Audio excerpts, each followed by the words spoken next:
much, Adam. Good afternoon, everybody. So, as Adam mentioned, I'm the president of North American Strategy for Competitiveness, and we were founded back in 1994, right about the time that the first NAFTA was enacted. And so our organization has been working on North American issues for 25 years now. And I've been asked today to kind of set the stage for North America, talk a little bit about the success that NAFTA has had, give you some interesting statistics and show you some cool graphics that kind of help explain things. And then I'm going to turn it over to Dan to talk about where we stand with the USMCA or the CUSMA if you're in Canada, or the TMEC if you're in Mexico. Each country puts their country first, so it makes it even more confusing than just the USMCA acronym alone. But NAFTA was signed in 1994. It was a really groundbreaking trade agreement because it was countries with different levels of development that established a free trade agreement between themselves. And it was the first commercial agreement that incorporated various topics like services, foreign investment, protection of intellectual property rights, government purchases, and dispute resolution. So the world was kind of watching, and it has been tremendously successful for our three countries, although it does get a lot of bad press in the media sometimes, and there's a lot of bad information out there about North America.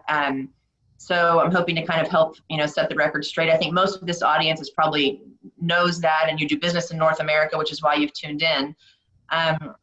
But I think this graphic is a really good one. Trade with Canada and Mexico supports millions of U.S. jobs, about 14 million and counting. About 5 million of those are related directly with trade with Mexico, and about 9 million of them are related directly with trade with Canada. So 49 U.S. states count Canada or Mexico as one of their top 3 merchandise export markets. So this graphic is showing, there's a lot of China out there, but Mexico and or Canada fall in the number 2 or number 3 with most of those states. And then you see Mexico largely in the south, and then you see Canada largely in the north. But the trade with Canada and Mexico, U.S. trade with Canada and Mexico, since NAFTA has quadrupled in the past 25 years. It's reached nearly $1.3 trillion annually. That was a 2017 number. It's been really good for manufacturing. Most U.S. manufacturing sectors, 38 out of 42 actually, and most states, about 46 out of 50, count Canada or Mexico as their first or second largest foreign purchasers.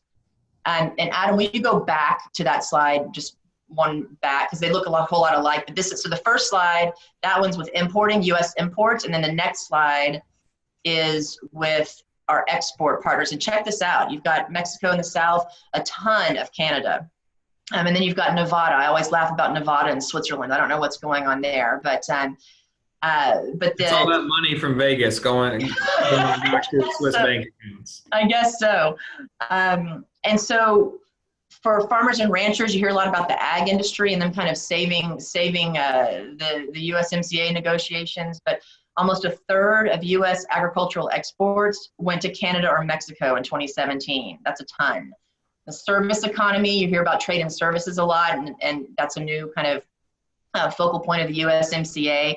The U.S. service exports to Canada and Mexico tripled, about 27 billion in 1993 to about 91 billion in 2017. And I know this is a lot of statistics and numbers, but they really are pretty staggering, and they go straight to the heart of why it is so important to save this trilateral free trade agreement. And then, of course, with small businesses, Canada and Mexico are the top 2 export destinations for U.S. small and medium-sized enterprises.